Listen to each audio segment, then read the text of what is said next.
नमस्कृत्य नरं चैव नरोत्तमं देवीं सरस्वतीं व्यासं ततो जयं उदीरयेत्। नारायणं नमस्कृत्य नरं चैव नरोत्तमं देवीं सरस्वतीं व्यासं ततो जयं उदीरयेत्। नारायणं नमस्कृत्य नरं चैव नरोत्तमं देवीं सरस्वतीं व्यासं ततो जयं उदीरयेत्।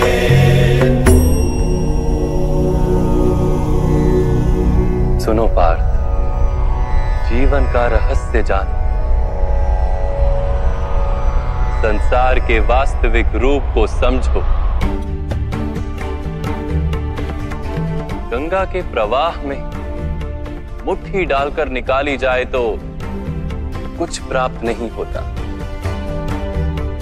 किंतु उस हथेली की अंजलि बनाकर गंगा के प्रवाह में डाली जाए तो गंगा जल मुख तक पहुंच पाता है।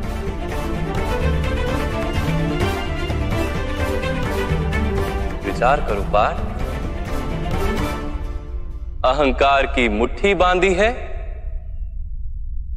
या समर्पण की अंजलि बनाई है तुमने?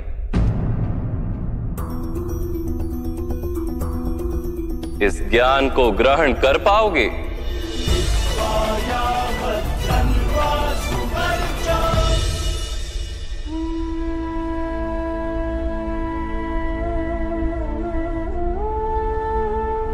ये संसार क्या है पार्थ?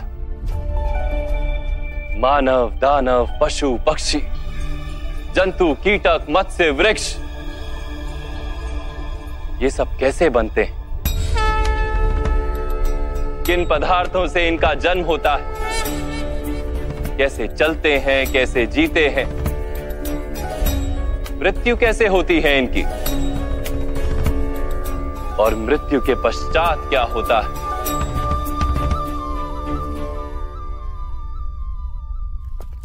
इस रहस्य का विचार करो।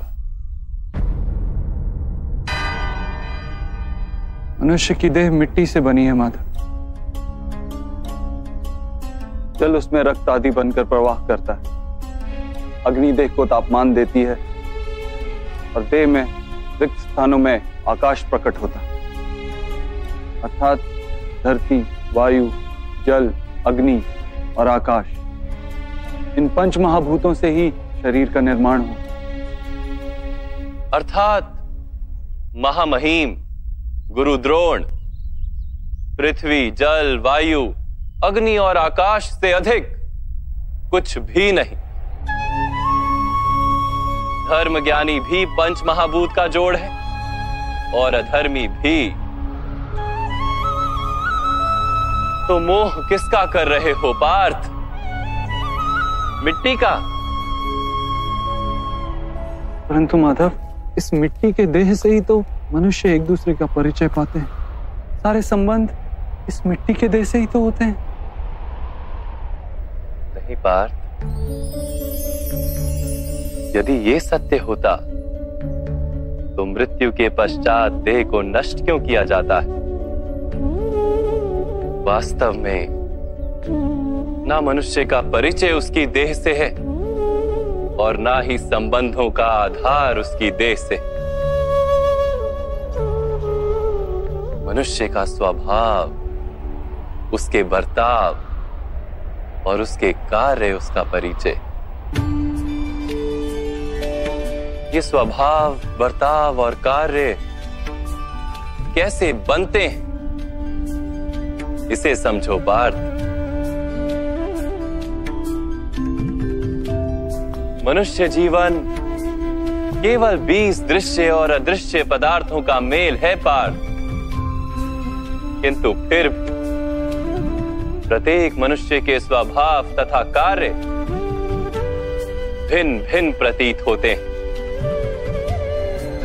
इसका कारण है सृष्टि के 3 गुण, तमस, रजस और सत्व। ये तीन गुण क्या है माधव? तमस का अर्थ होता है अंधकार। बिना अच्छे बुरे का विचार किए जीवन व्यतीत करने को तामसिक व्यवहार कहा जाता है। जैसे पशु पक्षी जीते हैं केवल अपनी शारीरिक इच्छाओं को पूर्ण करने के लिए। सत्व का अर्थ होता है ज्ञान का प्रकाश। जब व्यक्ति प्रत्येक परिस्थिति में धर्म का, सत्य का और परंपराओं का विचार करके व्यवहार करता है तब उसे सात्विक जीवन कहा जाता है। इन दोनों के मध्य में ऐसा व्यक्ति होता है जिसके पास ज्ञान तो है पर शरीर और मन की इच्छाओं के साथ बंधा हुआ भी है। ऐसा मनुष्य रजस अर्थात अहंकार पूर्ण मनस्थिति के साथ जीता है। तमस, रजस तथा सत्व गुणों के अधिक या कम मात्रा के मेल से ही मनुष्य का स्वभाव बनता है।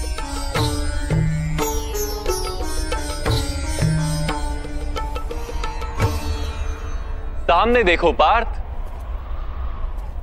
इन सब में तुम्हें कौन से गुण दिखाई देते हैं?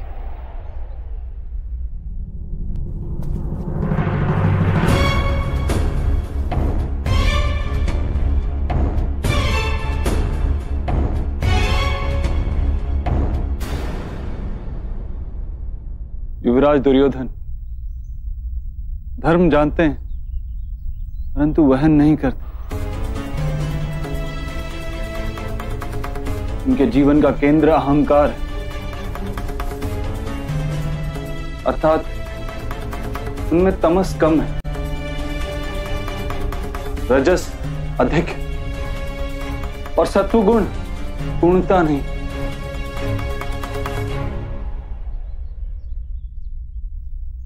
और इस ओर राजकुमार दुशासन,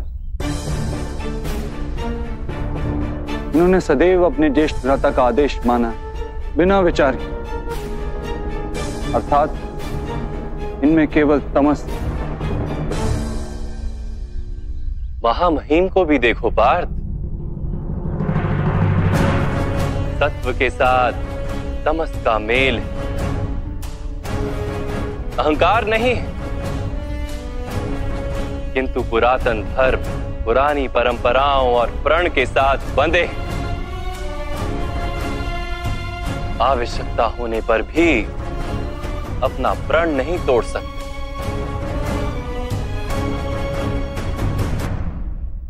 गुरु द्रोण को देखो, ज्ञान और अहंकार दोनों ही हैं। ज्ञान तो मनुष्य को मुक्ति दिलाता है किंतु इनका अहंकार इन्हें मुक्त नहीं होने देता।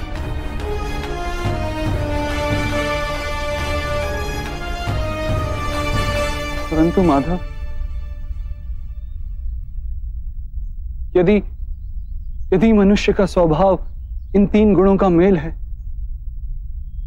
तो फिर मनुष्य का व्यवहार पहले से ही निश्चित है। सिंह हिरण को खाएगा ही और हिरण सिंह से भयभीत ही होगा। तो फिर धर्म की प्रशंसा क्यों?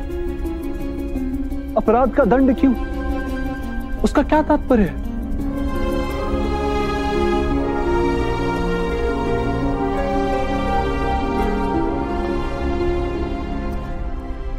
उत्तम प्रश्न है पार्थ, किंतु पहले मनुष्य क्या है ये तो जान लो। मनुष्य केवल 5 महाभूत नहीं, 5 पदार्थ नहीं, 5 ज्ञानेंद्रियां, 5 कर्मेंद्रियां तथा 3 गुण, ऐसी 23 वस्तुओं का मेल भी नहीं। मनुष्य को चलने फिरने तथा कार्य करने हेतु शक्ति की आवश्यकता होती है और उस शक्ति को चेतना कहते हैं। तो क्या माधव, मनुष्य इसकी चेतना है? नहीं पार्थ, मनुष्य की चेतना के साथ उन 23 वस्तुओं के मेल का नाम प्रकृति। 24 वस्तुओं से बने मनुष्य नामक यंत्र में वास करता है पुरुष, अर्थात परमात्मा का अंश। उसे आत्मा कहा गया है। जब प्रकृति और पुरुष का मेल होता है, अर्थात जब परमात्मा का अंश आत्मा बनकर देह में वास करता है, तब मनुष्य जीवित होता है। यह आत्मा क्या है माधव, और इसे जानने का क्या उपाय? मनुष्य जैसे रथ का उपयोग करता है, वैसे ही आत्मा शरीर नाम के इस यंत्र का उपयोग करती है। शरीर के माध्यम से शरीर के सुख दुख का उपभोग करती है, किंतु आत्मा शरीर नहीं पार्थ। शरीर का नाश किया जा सकता है, किंतु आत्मा का नाश नहीं किया जा सकता। नैनं छिन्दन्ति शस्त्राणि नैनं दहति पावका न चैनं क्लेदयन्त्यापो न शोष्यति मारुता। आत्मा ना शस्त्रों से छेदी जा सकती और ना ही अग्नि से जलाई जा सकती। ना जल उसे निर्बल कर सकता है और ना ही पवन उसे सुखा सकती। आत्मा शरीर में रहते हुए भी अमर है। न हन्यते हन्यमाने शरीरे पार्थ। शरीर की हत्या की जा सकती है, किंतु आत्मा की हत्या नहीं की जा सकती। आत्मा तो सर्वव्यापी है, अचल है, स्थिर है, सनातन है। पुराना वस्त्र त्याग कर जैसे मनुष्य नया वस्त्र धारण करता है, वैसे ही आत्मा पुराना शरीर छोड़कर बार बार नया शरीर धारण करती है। परंतु माधव, मैं तो जगत का अनुभव अपने शरीर के माध्यम से ही करता हूं। स्वयं को देह न जानकर मैं आत्मा कैसे जान सकता हूं? स्वयं को आत्मा के रूप में जानना असंभव भी नहीं पार्थ। अंध भी जीते हैं, गूंगे भी जीते हैं, जिनके पास हाथ पैर नहीं होते वो भी जीते हैं। स्पष्ट कि शरीर मनुष्य नहीं, जिसकी चेतना चली जाती है, जिसे मूर्छा आ जाती है, वो भी जीवित रहता है। इसलिए स्पष्ट है कि मनुष्य का चेतन तत्व वो भी शरीर नहीं। इसी प्रकार जो व्यक्ति अपने भीतर खोज करता है, मैं इंद्रियां नहीं, शरीर नहीं, भावनाएं नहीं, विचार नहीं, ज्ञान भी मैं नहीं, जो ये समझता जाता है, वो अंत में स्वयं को आत्मा के रूप में जान ही लेता है। ये आत्मा का क्या कार्य है माधव? जब पर ब्रह्म के भाग हुए, पुरुष तथा प्रकृति बने, तब पुरुष अर्थात परमात्मा के अंश ने आत्मा बनकर प्रकृति की प्रत्येक वस्तु में वास किया। उस आत्मा को मोह तथा अंधकार ने घेर लिया पार्थ। उस मोह निद्रा से जागृत होकर स्वयं को परमात्मा का अंश जानना ही आत्मा का कर्तव्य, उद्देश्य और जीवन कार्य। परंतु माधव, यदि हर आत्मा परमात्मा का अंश है, तो क्या उन्नति और अवगति स्वयं परमात्मा कर रहे? जिस प्रकार कीचड़ में पड़ा रत्न चमकता नहीं, वैसे ही प्रकृति के 24 पदार्थों से घिरी आत्मा को विस्मरण हो जाता है कि वो परमात्मा का अंश है। अधिकतर आत्माएं अपनी देह को ही सब कुछ मानती हैं, स्वयं देह से भिन्न है ये जान ही नहीं पाती। शरीर को जो सुख दुख स्वाद गंध आदि का अनुभव होता है, उसे अपना अनुभव मान लेती और बदलाव का प्रयास ही नहीं करती।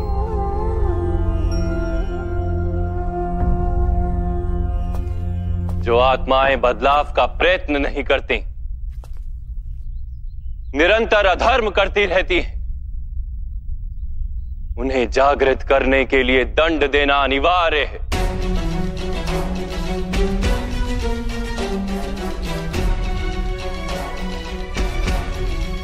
तुम भी ये जान लो पार्थ कि तुम शरीर नहीं, केवल एक आत्मा हो।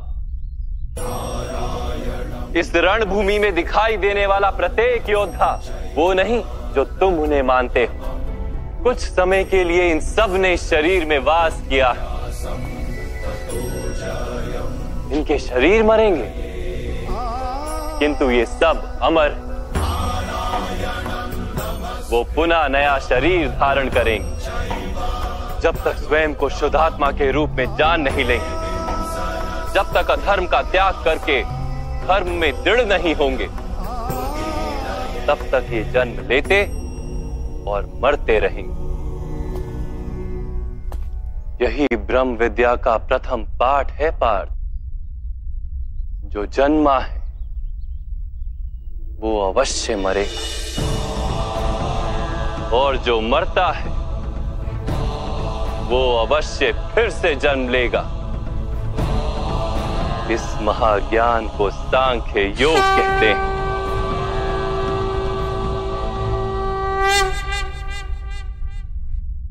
धर्म और अधर्म क्या है माधव? जिस मार्ग पर चलकर मनुष्य स्वयं को आत्मा के रूप में देखता है, परमात्मा के अंश के रूप में स्वयं को जानता है, उस मार्ग को धर्म कहते हैं।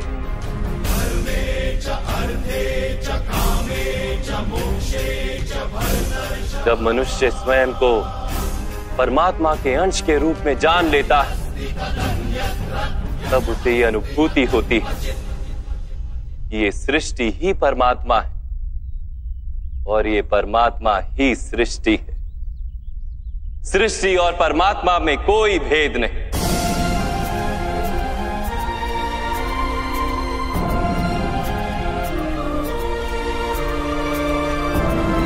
जो मनुष्य ये जान लेता है वो दूसरे मनुष्यों और प्राणियों की ओर निर्दयी और कठोर नहीं होता।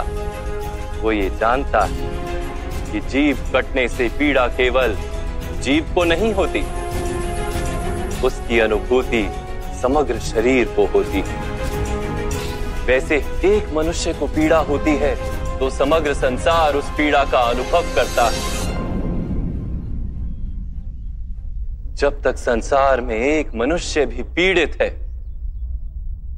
तब तक वास्तव में किसी का भी सुख संपूर्ण नहीं।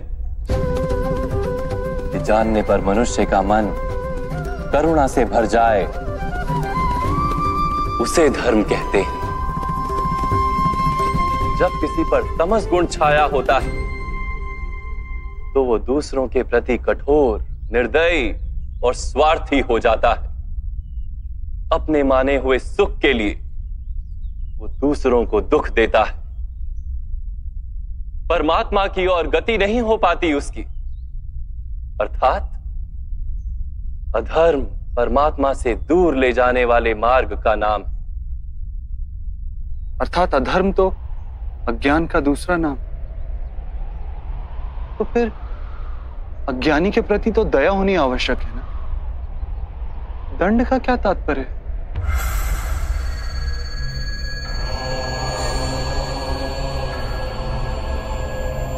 अज्ञानी जब ज्ञान का मूल्य जानने को सजना, ज्ञान पर दृष्टि डालने को भी सजना,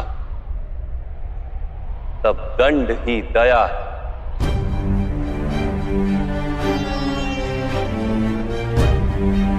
उसके प्रति भी और दूसरों के प्रति भी।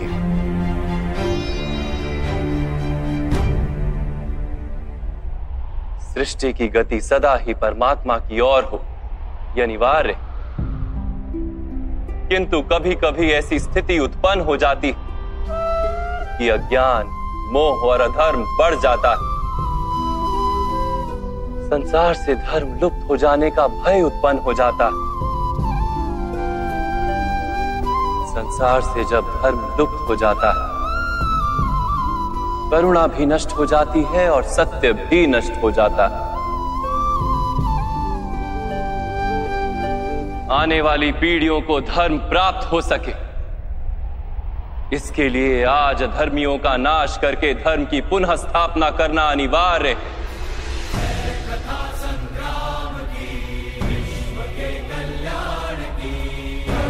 आज भी ऐसी ही स्थिति है पार्थ, और धर्म स्थापना का कर्तव्य तुम्हारा है।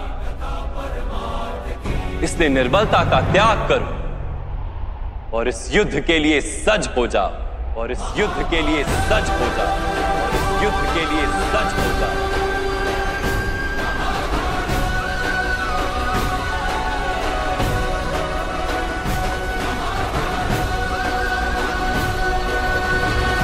परंतु मेरे हाथों हत्याएं होंगी माधव, मेरे कारण किसी के प्राण जाएंगे तो मेरे अंतर की करुणा का नाश नहीं हो जाएगा। और यदि धर्म का आधार करुणा है तो क्या मेरी आत्मा धर्मी नहीं हो जाएगी?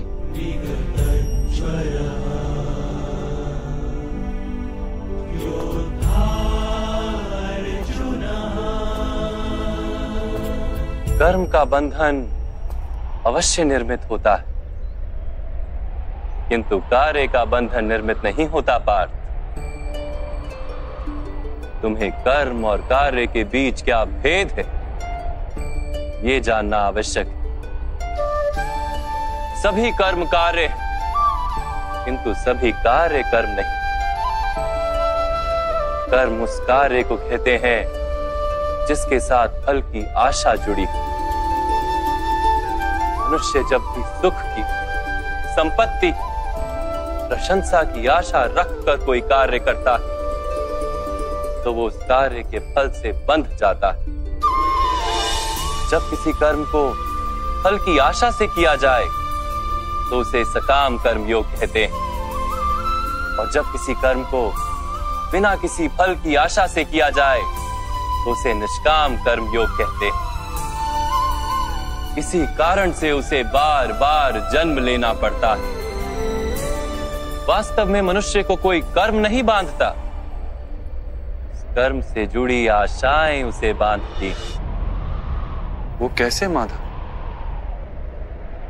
यदि इस युद्ध में तुम्हें विजय होने की आशा है तो पराजित होने पर तुम्हें भीषण दुख होगा, और वो दुख तुमसे कोई अन्य कार्य करवाएगा जिसके लिए तुम्हें दूसरा जन्म लेना पड़ेगा। और यदि तुम विजयी हुए तो तुम्हारा अहंकार बढ़ेगा, और वो अहंकार तुम्हें विश्व विजय के लिए प्रेरित करेगा, तुमसे हत्याएं करवाएगा और उसका पाप तुम्हें बांधेगा। विचार करो, यदि तुम्हें इस युद्ध में ना विजय का मोह और ना पराजय का भय, तो इस युद्ध के अंत में तुम्हें सुख प्राप्त होगा या दुख प्राप्त होगा? ना सुख माधव और ना ही दुख। अर्थात तुम्हारा सुख, दुख, हताशा, निराशा, अहंकार युद्ध के कारण नहीं है। युद्ध के साथ तुमने जो आशाएं बांधी हुई हैं उसके कारण। क्या ये सत्य नहीं है पार्थ?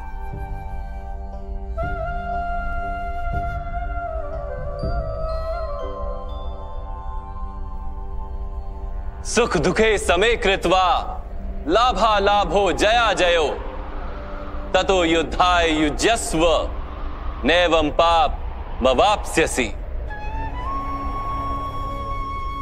अर्थात सुख दुख को समान मानकर लाभ हानि जय पराजय का विचार किए बिना यदि तुम युद्ध करोगे कौन्तेय, तो तुम पाप के भागी नहीं बनोगे। इसी को कर्म योग कहते हैं। जो सांख्य का ज्ञान प्राप्त कर लेता है वो ये जान लेता है कि वो शरीर नहीं, केवल एक आत्मा है। शरीर के भोग और अनुभव तो केवल मृत्यु तक है, अर्थात वास्तविक नहीं, केवल माया है। उसके लिए कर्मयोगी बनना सरल हो जाता है।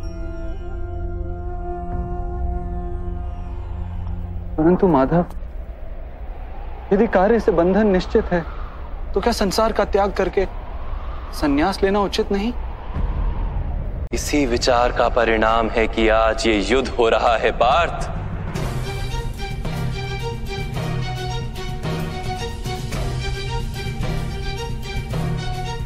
विचार करो, जब सत्व गुण से भरे धर्म को जानने वाले लोग कर्मों का त्याग करते हैं, तब अधर्म से भरे लोग ही संसार को चलाते हैं।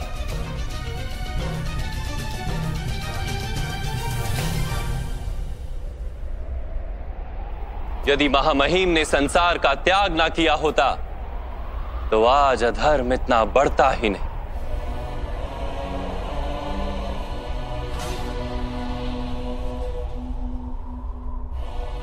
और तुम्हारे पिता ने यदि संन्यास ना लिया होता तो आज भ्राता युधिष्ठिर सुख से राज कर रहे होते।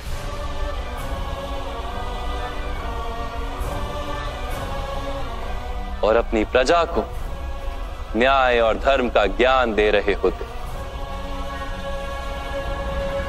किंतु दुखदायक बात तो यह है पार्थ कि सत्वगुण से भरे मनुष्य ही संसार को लाभ दे सकते हैं, किंतु वो ही संन्यास का विचार करते हैं।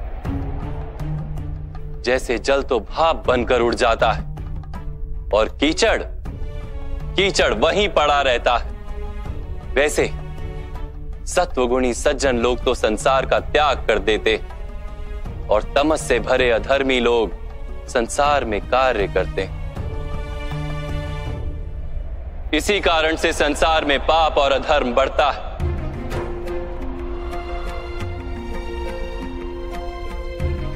किंतु कर्मयोग इस विचित्र स्थिति से सारे संसार का रक्षण करता है।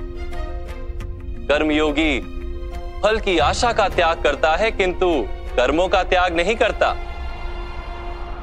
वो इसी संसार में रहता है, सन्यासी की भांति सारे कार्य करता है, किंतु उनमें लिप्त नहीं होता।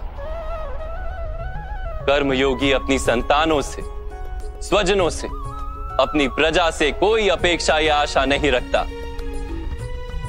स्वयं उसे संन्यास का लाभ होता है, किंतु समाज को संसारी की भांति लाभ देता है। मनुष्य अपनी संतानों के सुख के लिए श्रम करता है माधव।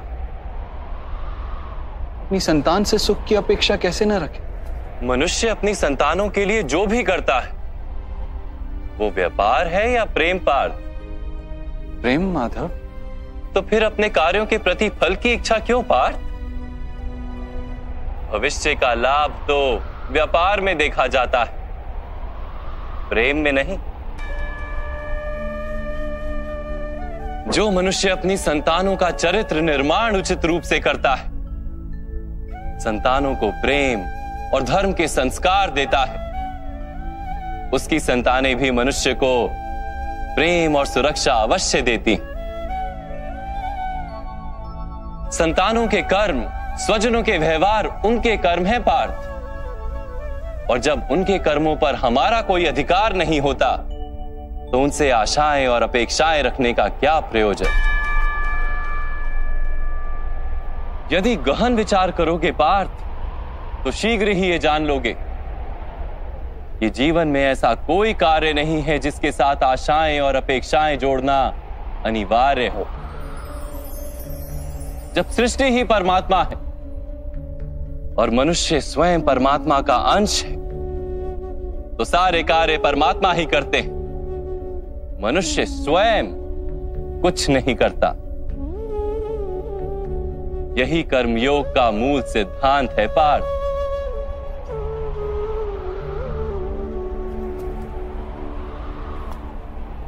तुम्हें भी कर्मयोगी बनकर ये युद्ध करना आवश्यक है पार्थ। त्रिगुणिया विश्या वेदा निस्त्रिगुण्यो भवार्जुना निर्द्वंद्वो नित्य तत्वस्थो निर्योग क्षेम आत्मवान। 3 गुणों का त्याग करके निर्गुण बन जाओ पार, इस द्वंद्व से मुक्त हो जाओ। सदा सत्व अर्थात परमात्मा में बुद्धि लगाकर कर्तव्य का वहन करते रहो। कुछ प्राप्त करने की इच्छा और कुछ प्राप्त किए हुए का रक्षण करने का विचार त्याग दो पार्थ, और अपनी आत्मा को स्वतंत्र कर।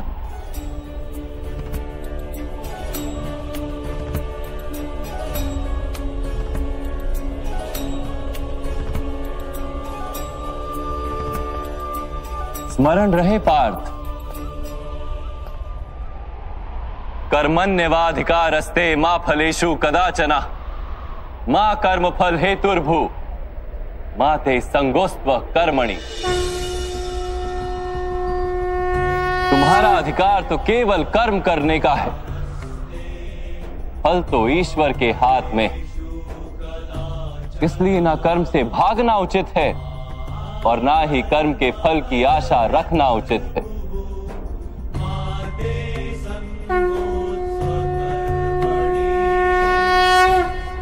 जो फल का त्याग कर दे परंतु कर्म का त्याग ना करे, ऐसे कर्म योगी को कैसे जाना जा सकता है माधव?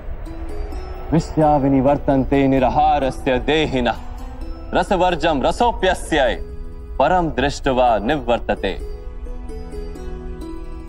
सुनो पार्थ, जो स्वाद से छूटने के लिए भोजन का ही त्याग कर देता है, वास्तव में उसके मन से स्वाद की लालसा कभी जाती ही नहीं, उसे दोहरी हानि होती।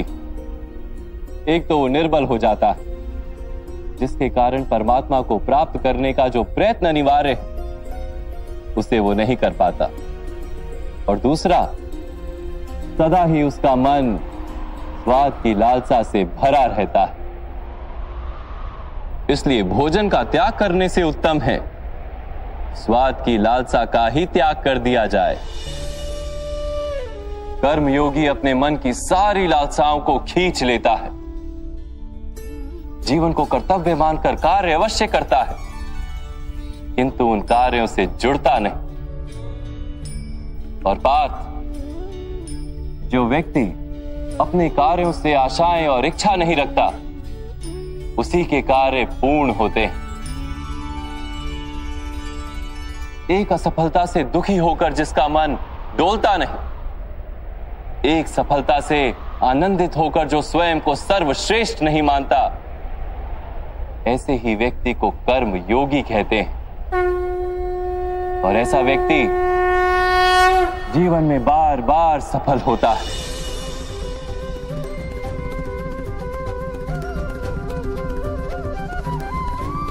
ध्यायतो विषयान पुंसः संगस्तेषु पजायते संगात संजायते कामा कामात् क्रोधो भिजायते क्रोधात् भवति सम्मोह सम्मोहात् स्मृति विभ्रम स्मृति भ्रंशात् बुद्धि नाशो बुद्धि नाशात् प्रणश्यति।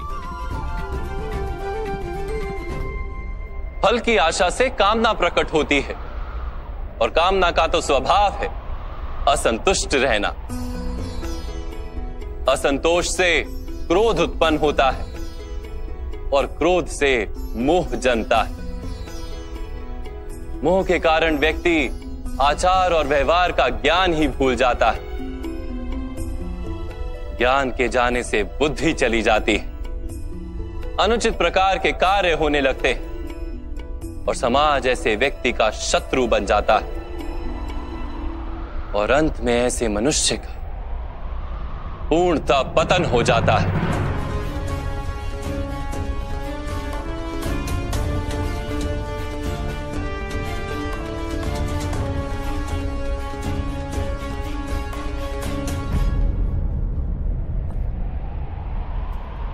जैसे भ्राता दुर्योधन, उनके सेनापति महामहिम उनके ही शत्रु हैं, और तुम्हें विजय का आशीर्वाद दिया है।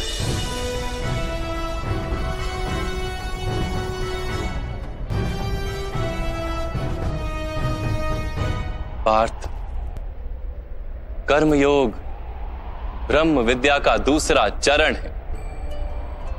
परमात्मा में अपनी बुद्धि स्थिर करो, स्वयं को आत्मा जानो, मिथ्या बंधनों से मुक्त हो जाओ और फल की आशा का त्याग करके केवल कर्म करते रहो। अपनी बुद्धि को परमात्मा में स्थिर करके कर्म योगी बनने का क्या मार्ग है माधव? पार्थ, सांख्य योग के कारण मनुष्य परमात्मा का निरंतर स्मरण करता रहता है। परमात्मा का स्मरण करने से मनुष्य के हृदय में समर्पण का भाव उत्पन्न होता है और उस भाव को भक्ति कहते हैं। भक्ति से मनुष्य को सत्य असत्य का ज्ञान प्राप्त होता है। उस ज्ञान से उसे परमात्मा के दर्शन होते हैं और जिसे परमात्मा के दर्शन हो जाते हैं वही वास्तव में कर्मयोगी बन जाता है और जन्मों के फेरों से छूटकर मोक्ष को प्राप्त कर लेता है। सभी आत्माओं का अंतिम लक्ष्य वही है और धर्म का अंतिम चरण भी वही है। किंतु मैं परमात्मा के दर्शन के बिना समर्पण किस प्रकार कर सकता हूं माधव? परमात्मा के दर्शन करने हेतु अपनी आंखों पर बंधे लालसा, अहंकार, क्रोध और पूर्वाग्रह की पट्टियों को उतारना होता है। अंधेरे कक्ष में बैठा मनुष्य यदि कहे कि उसे सूर्य के दर्शन करने तो उससे क्या कहोगे? यही कहोगे ना कि कक्ष से बाहर आ जाए और आकाश के नीचे खड़ा हो जाए। सूर्य तो सदैव उपस्थित है। वैसे ही पार्थ, ये सृष्टि ही परमात्मा है, परमात्मा ही सब कुछ है। परमात्मा के सिवा कुछ भी नहीं। जो अपनी आत्मा के दर्शन कर लेता है वो परमात्मा के दर्शन कर लेता है। जैसे नमक के एक कण का स्वाद समग्र सागर के स्वाद से भिन्न नहीं होता, वैसे अपनी आत्मा के दर्शन परमात्मा के दर्शन से भिन्न नहीं होते। माधव, क्या आप भी परमात्मा हैं?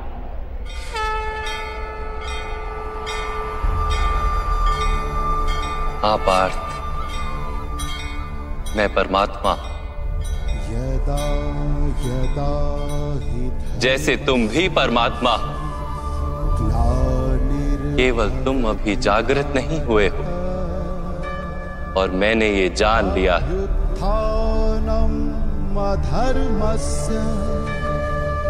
तदात्मानं सृजाम्यहम्। माधव, आपके प्रति समर्पण ईश्वर के प्रति समर्पण क्यों नहीं हो सकता? अवश्य, मेरे प्रति समर्पण ही परमात्मा के प्रति समर्पण है। सर्वधर्मान् परित्यज्य मामेक शरणं व्रज। सारे जगत का त्याग करके मेरी शरण में आ जाओ पार्थ।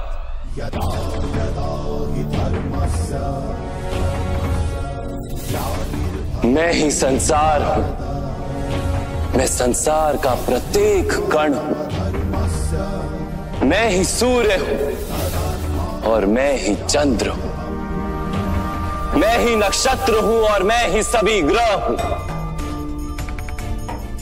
मैं सूर्य से भी अधिक पुरातन हूं और किसी वृक्ष पर खिली कली से भी नया हूं। मैं ही सारे मनुष्य हूं। मैं ही स्वर्ग और नरक को धारण करने वाली शक्ति हूं। मैं ही दुर्योधन हूं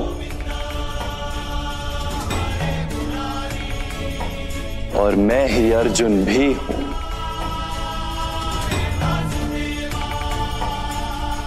वो कैसे संभव है माधव? आपका जन्म तो बहुतों ने अपने जीवन काल में देखा है। आपकी माता अभी भी जीवित हैं, जिनके गर्भ से आपने जन्म लिया। आप पुरातन और अविनाशी कैसे हो सकते हैं? तुम शरीर देख रहे हो और मैं आत्मा की बात कर रहा हूं। मेरे अनेक जन्म हुए हैं पार्थ।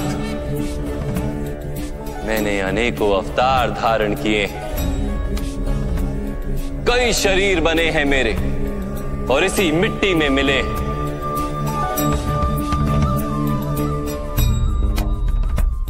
और आगे भी मैं बार बार जन्म लूंगा।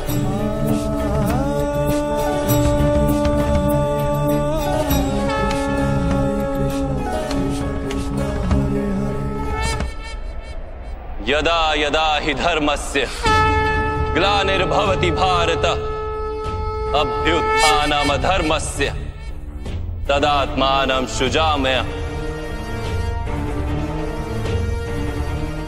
परित्राणाय साधूनां विनाशाय च दुष्कृतां धर्म संस्थापनार्थाय संभवामि युगे युगे।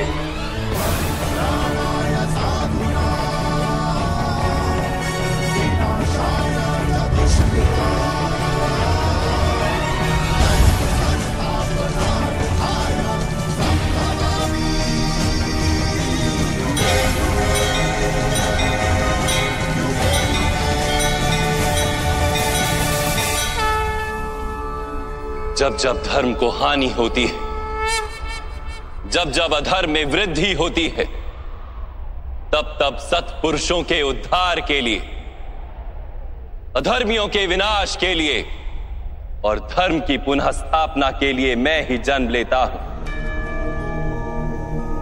ये प्रत्येक युग में होता आया है और आगे भी ऐसा ही होगा।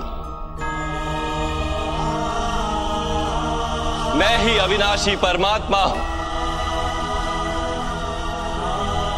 मैं ही मत्स्य भी था और मैं ही वामन अवतार भी। मैं ही परशुराम हूं और मैं ही रामचंद्र भी था। मैं ही ब्रह्मा विष्णु और महेश हूं और मैं ही सरस्वती काली और लक्ष्मी भी।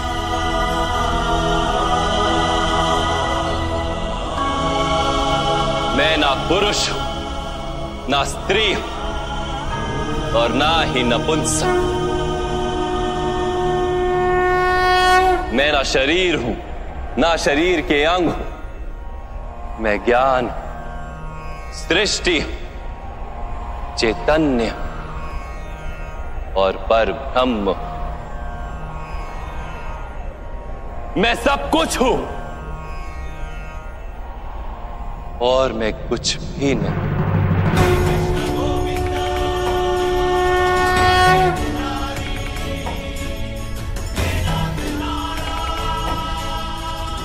ऐसा प्रत्येक युग में हुआ है और आगे भी ऐसा ही होता रहेगा।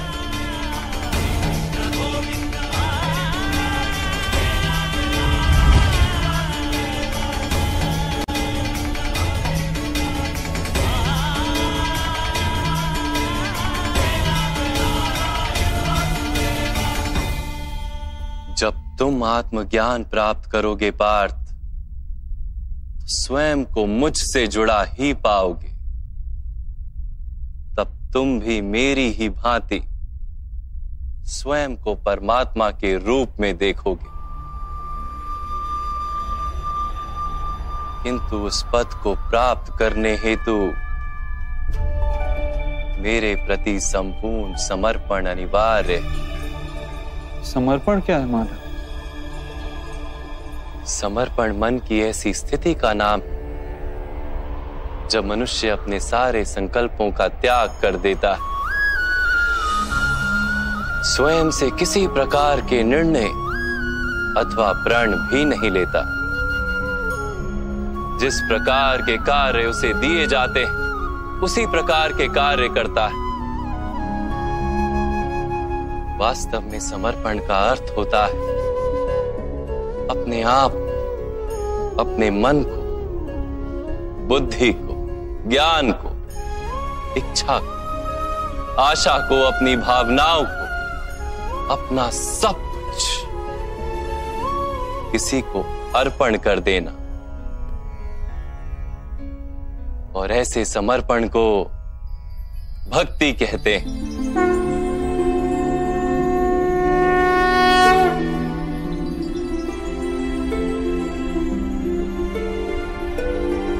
पत्नी का समर्पण पति की ओर होता है, एक योद्धा का समर्पण सेनापति की ओर होता है, एक शिष्य के हृदय में गुरु भक्ति होती है। क्या ये सारी भक्तियां एक समान? क्या सबको ईश्वर की प्राप्ति होती है? नहीं पार्थ, मनुष्य जिसके प्रति समर्पित होता है उसी के रूप में ढलने लगता है। उसके मन में कोई संदेह, कोई प्रश्न जन्म नहीं लेता। किसी दुष्ट के प्रति समर्पण उस मनुष्य के कार्यों को दूषित कर देता है। अंगराज कर्ण ने धर्म को जानते हुए भी द्यूत सभा में पांचाली को अपशब्द कहे थे। जो 5-5 पुरुषों के साथ संबंध रखती है, वैश्या होती ऐसी स्त्रियां, वैश्या होती ऐसी स्त्रियां। उसका कारण था अंगराज का भ्राता दुर्योधन के प्रति समर्पण। इस युद्ध में उन्हें जो दंड मिलेगा वो किसी जन्म या जाति के लिए नहीं, अथवा एक दुष्ट के प्रति समर्पण के लिए उन्हें दंड मिलेगा। इसलिए हे धनंजय, समर्पण उत्तम के प्रति होना आवश्यक है।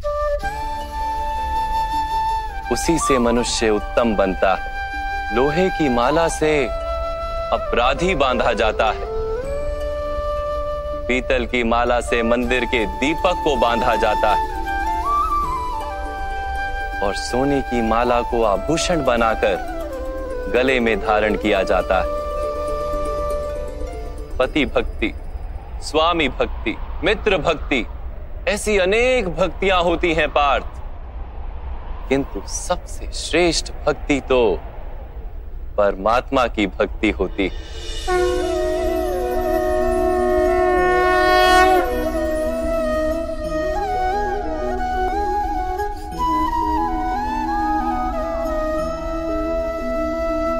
किंतु परमात्मा की भक्ति का सांख्य अथवा कर्म योग से क्या संबंध है? सांख्य योग के कारण मनुष्य स्वयं को आत्मा के रूप में जानता है। कर्म योग से वो जीवन के बंधनों से छूट जाता है, और भक्ति के कारण मनुष्य को परमात्मा के वास्तविक रूप का ज्ञान होता है। परमात्मा के ज्ञान से मनुष्य जन्म मरण के फेरों से छूटकर सच्चिदानंद स्वरूप को प्राप्त कर लेता है। परमात्मा में समाकर स्वयं परमात्मा हो जाता है।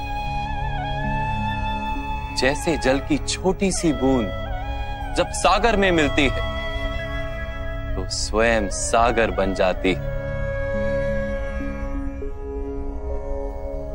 अर्थात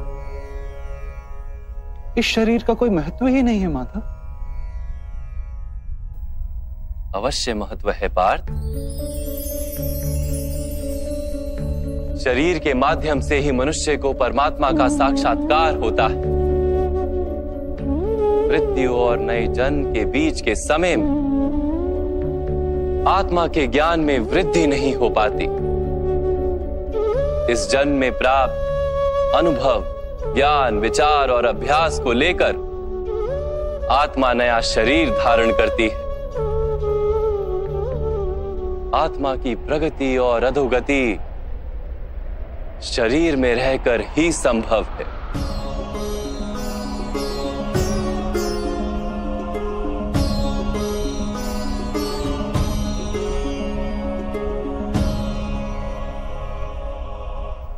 परंतु माधव, यहां उपस्थित व्यक्तियों का वध करके क्या हम उनके उद्धार की संभावना को नष्ट नहीं कर देंगे?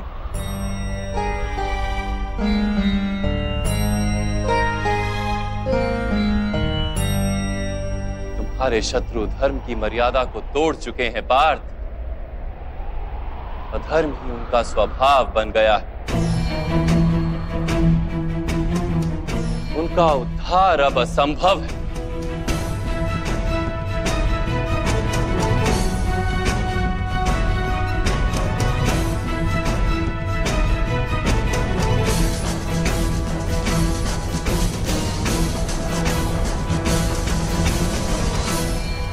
अपराधी को एक सीमा तक ही उद्धार का अवसर दिया जा सकता है। मैंने शिशुपाल के 99 अपराधों को क्षमा किया था, किंतु 100 अपराधों के पश्चात उसे दंड देना आवश्यक था। अपराधी को यदि अपराध करने दिया जाए तो उसका अधिक से अधिक पतन होता है।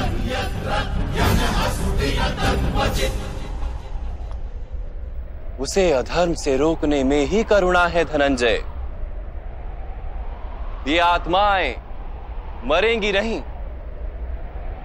अधर्म से दूषित शरीर का त्याग करके नया शरीर धारण करेंगी और उस शरीर में उनकी प्रगति की संभावना अधिक होगी। इस विचार से यदि तुम युद्ध करोगे तो वो उचित है। मनुष्य का शरीर उसकी संपत्ति भी है और मर्यादा भी। धर्म के मार्ग पर प्रवास करने वाला मनुष्य अपने शरीर को शुद्ध करता है और उसके माध्यम से आत्मा का साक्षात्कार करता है। इसी को क्षेत्र क्षेत्रज्ञ संबंध कहा गया है। मैं इसका तात्पर्य नहीं जान पाया माधव। जब मनुष्य ये जान लेता है कि उसका शरीर एक भूमि का टुकड़ा है, अर्थात क्षेत्र है,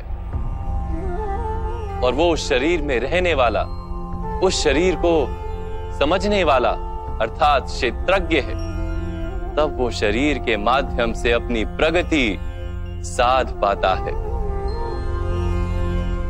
आत्मा शरीर में रहकर 3 गुणों का समतोलन करती है। तमस को घटाकर सत्व को बढ़ाने का उपाय करती है और ईश्वर की भक्ति करके परमात्मा के साथ एक हो जाती है। भक्ति कैसे की जाती है माधव? क्या समर्पण ही भक्ति नहीं? नहीं पार्थ, समर्पण तो भक्ति का प्रथम चरण है। वास्तव में भक्ति किसी कार्य का नाम नहीं, वो तो केवल मनस्थिति का नाम है। आवश्यक है कि मनुष्य जप तप यज्ञ याग यम नियम योग और स्वाध्याय के माध्यम से अपने अंतर को शुद्ध करे और परमात्मा के प्रति समर्पित रहे। मनुष्य अपने सारे कार्य, सभी कार्यों के फल, अपने जीवन का प्रत्येक श्वास परमात्मा को समर्पित करता रहे। यदि भक्ति केवल मन की स्थिति तो जब तब आदि का क्या महत्व है मान? जैसे आज धोया हुआ पात्र कल पुनः मैला हो जाता है, वैसे ही मनुष्य का मन बार बार परमात्मा से विमुख हो जाता है। इसीलिए आवश्यक है कि जप तप और स्वाध्याय आदि के माध्यम से स्वयं को निरंतर ये स्मरण दिलाता रहे कि उसका जीवन परमात्मा के प्रति समर्पित है। किस तट पर डुबकी लगाई जाए इसका महत्व नहीं, महत्व है डुबकी लगाने का। भक्ति योग का एक ही सार है पार्थ, कि मनुष्य परमात्मा को अपना जीवन अर्पण करके परमात्मा की भक्ति करता रहे और सत्व गुण से युक्त संपत्ति को संभाल कर रखे। सत्व गुणी संपत्ति किसे कहा जाता है माधव? अहिंसा सत्यम क्रोधस त्याग शांति ही पेशुनम दया भूतेष्व लोलुप्त्वम मार्दवम वीर चापलम तेज क्षमा धृति शोचम द्रोहो नातिमानिता भवन्ति संपदम देवी अभिजातस्य भारत। बिना कारण तथा स्वार्थ के हेतु हिंसा करना अधर्म है पार्थ। वास्तव में अहिंसा ही परम धर्म है और उसके साथ सत्य, क्रोध ना करना, त्याग, मन की शांति, निंदा ना करना, दया भाव, सुख के प्रति आकर्षित ना होना, बिना कारण कोई कार्य ना करना, तेज, क्षमा, धैर्य, शरीर की शुद्धता, धर्म का द्रोह ना करना तथा अहंकार ना करना, इतने गुणों को सत्व गुणी संपत्ति या दैवी संपत्ति कहा जाता है। इसी से मनुष्य परमात्मा की अर्थात मेरी भक्ति कर पाता है, जीवन के कर्तव्यों का वहन करता है, धर्म की स्थापना करता है और कर्म के फल की आशा का त्याग करके जीता है। उसे मैं निस्संदेह इस जन्म में संतोष देता और मृत्यु के पश्चात अपने ही अंतर में स्थान देता।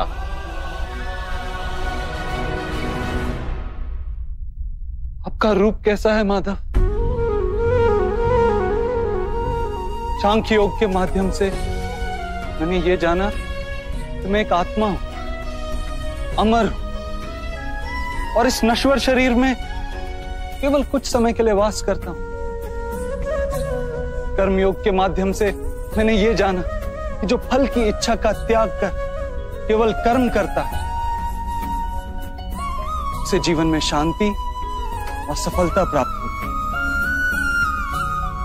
भक्ति योग के माध्यम से मैंने आपके प्रति समर्पण का महत्व जाना।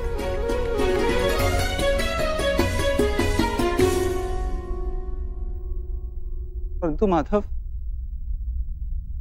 आपने कहा था कि यहां हर स्थान पर मनुष्य नहीं केवल परमात्मा है।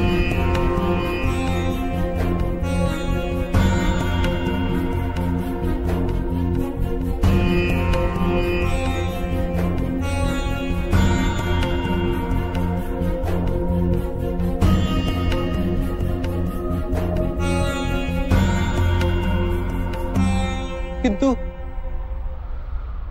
अब भी मुझे यहां केवल मनुष्य दिखाई दे रहे, केवल मनुष्य माधव।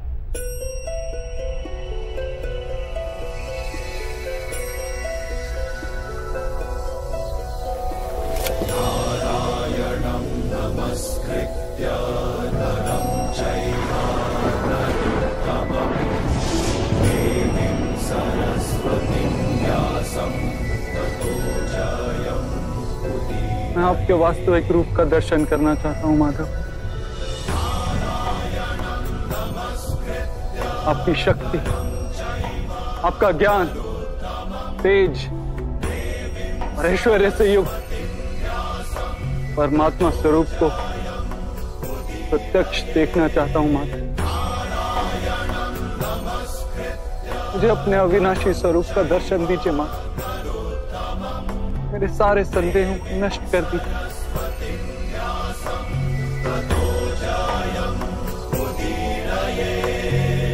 मुझे दर्शन दीजिए मां।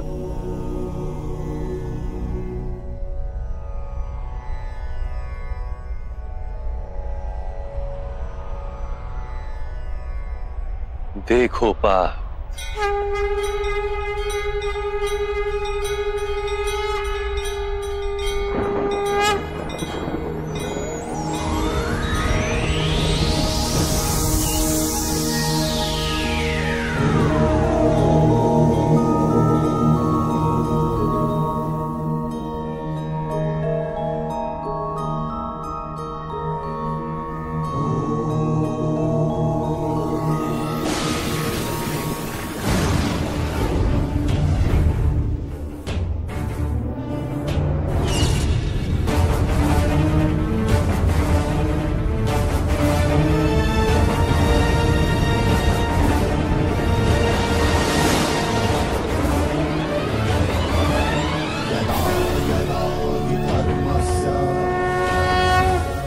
ग्लानिर्भवति भारत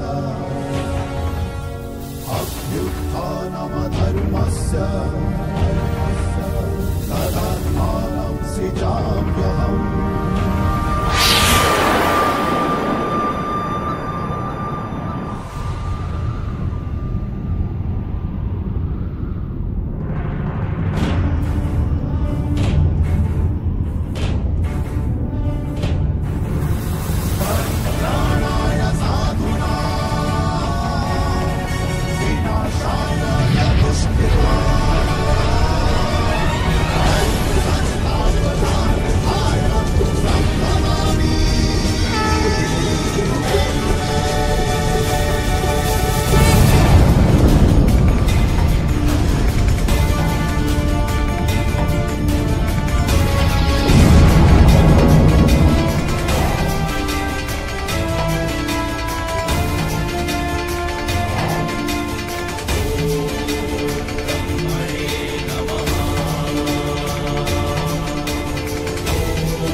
सांख्य योग से कर्म योग, कर्म योग से भक्ति योग और भक्ति योग से ज्ञान योग की प्राप्ति होती है। मेरे विश्व रूप का दर्शन करना ही वास्तविक ज्ञान है अर्जुन।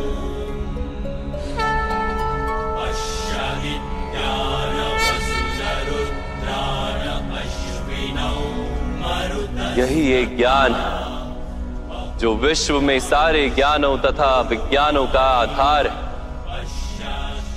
यही ज्ञान मुक्ति प्रदान करता है। देवताओं को भी जो दर्शन सरलता से प्राप्त नहीं होते, ऐसा वास्तविक रूप मैं तुम्हें दिखा रहा हूं अर्जुन।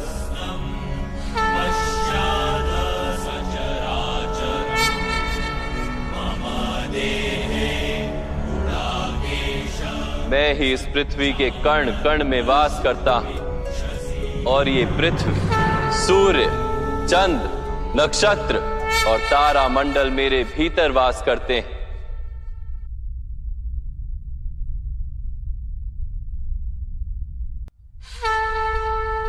मैं ही सत्य हूं, मैं ही संपूर्ण हूं, मैं ही जीव और मैं ही शिव। अक्षरों में आकार, वेदों में सामदेव, देवों में इंद्र, प्राणियों में चेतना, यक्षों में कुबेर, रुद्रों में शंकर, वसुओं में अग्नि, पर्वतों में सुमेरु और ऋषियों में भृगु, ध्वनियों में ओमकार, यज्ञों में जाप और वृक्षों में पवित्र पीपल, बुद्धि में स्मृति, मेधा, धृति और क्षमा मैं ही हूं। कीर्ति मैं ही हूं। गंधर्वों में चित्ररथ हूं, देवर्षियों में नारद हूं और मुनियों में कपिल, अश्वों में उच्च श्रवा, हाथियों में ऐरावत हूं और पशुओं में सिंह हूं, पक्षियों में गरुड़, मनुष्य में राजा और शस्त्रों में वज्र, गायों में कामधेनु, सर्पों में वासुकी, शेषनाग, यमराज, वरुण देव और वायु भी मैं ही। भगवान राम, पवित्र गंगा, सृष्टि में आदि मध्य तथा अंत भी मैं ही। ब्रह्म विद्या, महाकाल और ब्रह्मा, प्रभाव, विजय, सत्व, निश्चय, दंड, शक्ति, नीति, मौन तथा तत्व ज्ञान भी मैं हूं।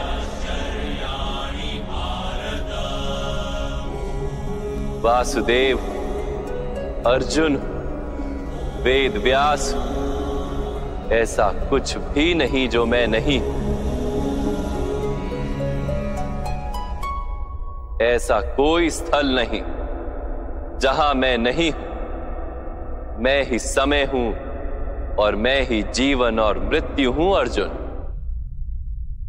यहां उपस्थित सभी मनुष्यों की मृत्यु बनकर खड़ा हूं।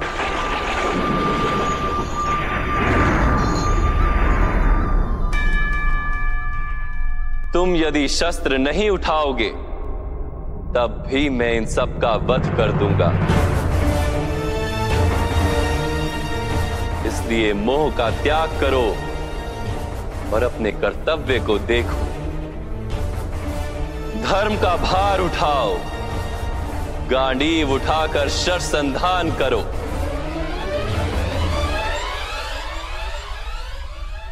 युद्ध करो अर्जुन, युद्ध करो।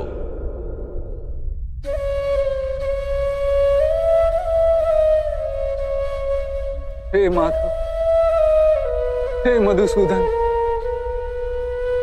आज मेरे सारे संदेहों का नाश हो गया। कृपया अपने मनुष्य रूप में आ जाइए।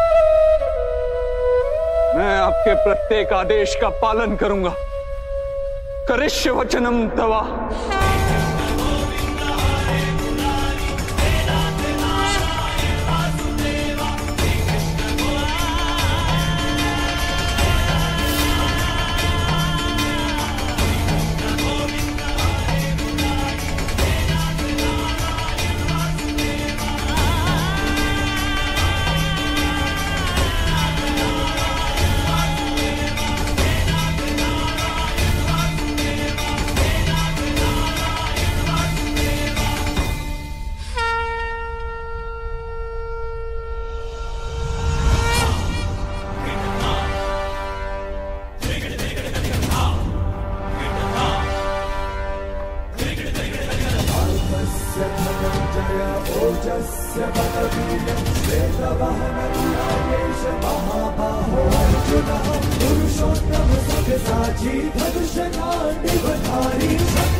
व्यर्थ चिंता है जीवन की, व्यर्थ है मृत्यु का भय।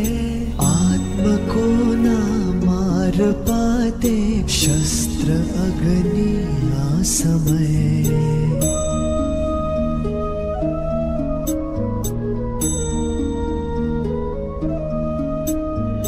पंचभूतों की बनी वस्त्र है,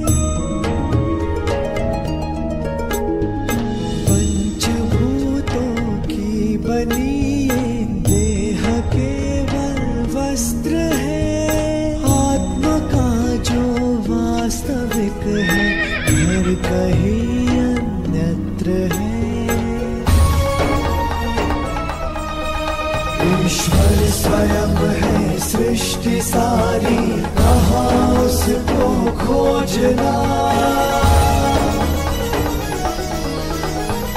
जो भी होता शुभ ही होता, सब उसी की योजना। वो ही केवल धर्म है। व्यर्थ चिंता है जीवन की, व्यर्थ है मृत्यु का भय। आत्म को ना मार पाते शस्त्र अग्नि ना समय।